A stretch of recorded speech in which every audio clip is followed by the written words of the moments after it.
Les contes de la chamane, c'est l'histoire de Louis, un jeune ingénieur qui prend une année sabbatique pour aller naviguer sur les mers et regarder un peu où en est ce monde. Il n'a pas envie d'écouter les journaux, il n'a pas envie d'être dans la peur d'un continent de pollution. Il dit tout ça, c'est du pipeau, c'est pas possible, je vais aller voir de mes yeux. Et puis en fait, il se met à voyager, bien sûr, et il prend son bateau, et peu à peu, il découvre des lieux horribles, abîmés. Il rencontre des oiseaux qui sont pris dans des plastiques.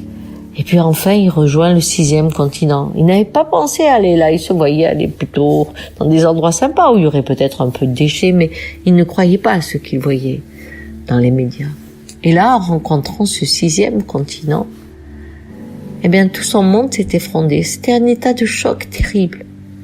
Il comprenait, lui qui est un mathématicien, eh bien, il comprenait que c'était foutu.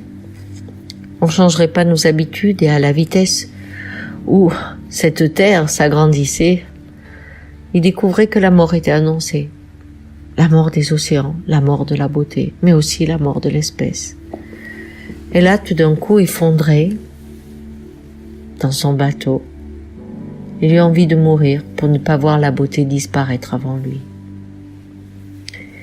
Et puis tout d'un coup, il entend une voix qui dit « Mais je ne te permets même pas de faire comme ça !» Il se réveille, il dit « C'est quoi? Qu'est-ce que j'entends?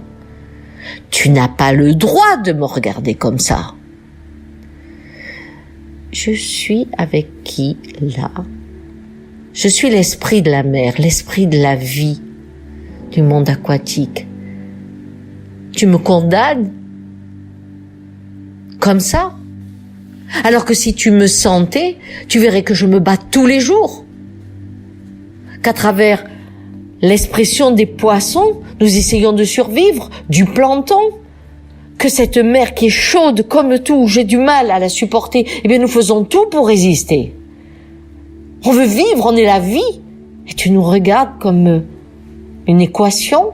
Tu me pleures alors que je suis encore en vie et que je me bats. Pourquoi tu ne viens pas avec moi? Toi aussi, tu es un océan. T'es fait à 80% d'eau, non? Et ton plastique et tout le reste, tu le manges. Ta pollution, tu l'as en toi.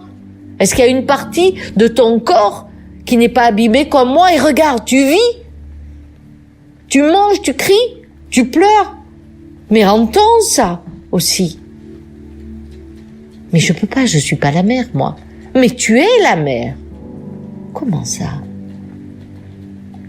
Tant que tu me regardes comme étranger à toi, tu me pleures, tu te désoles, mais tu peux rien pour moi. Viens, connecte-toi à ta propre eau. Tu es fait à 80% d'eau, alors regarde cette eau, est-ce que tu crois qu'elle est propre? Connecte-toi à tes poumons avec ceux qui respirent. Connecte-toi à ton intestin, regarde ce qu'il mange. Connecte-toi à ton âme et regarde combien elle est surchauffée dans ce monde où on ne sait plus où on va. Tu es l'océan. Et c'est en toi tu trouves la manière de respirer comme moi qui me bats. Alors nous allons guérir. Et tout d'un coup, il se sentit l'océan. Il sentait cette force de vie qui à tout prix voulait rester encore dans la beauté. À partir de là, il prit son bateau et rejoint une des îles qu'il avait vues qui avait été abandonnée parce qu'elle était complètement polluée.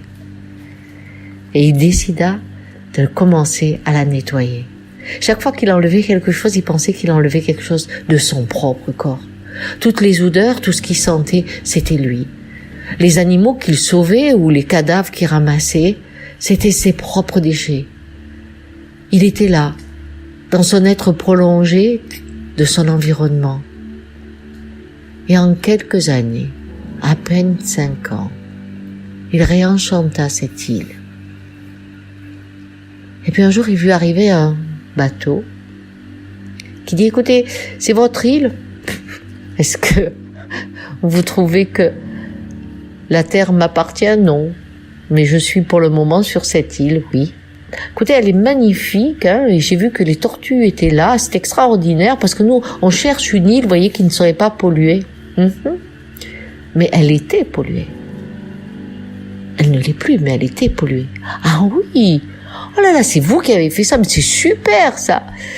Eh ben, bon, c'est une goutte d'eau dans l'océan, mais au moins ça fait plaisir, hein. On va toujours en profiter un peu plus. C'est-à-dire, qu'est-ce que vous voulez dire? Bah, vous savez, on cherche les endroits encore propres, hein. Il ne reste plus des masses, hein. On sait que ça va se terminer, mais bon, on en profite tant qu'on peut. Ah ouais? Vous allez au suicide, alors? Comment ça, vous allez au suicide? Bah oui, vous êtes la mère. Qu'est-ce que vous racontez? Venez, je vais vous expliquer. Restez un jour ou deux avec moi. Il est temps que vous découvriez que vous êtes plus grand que ça. Et peut-être qu'au lieu de chercher les derniers endroits, vous allez reconquérir les premiers endroits. Et vous allez réenchanter le monde.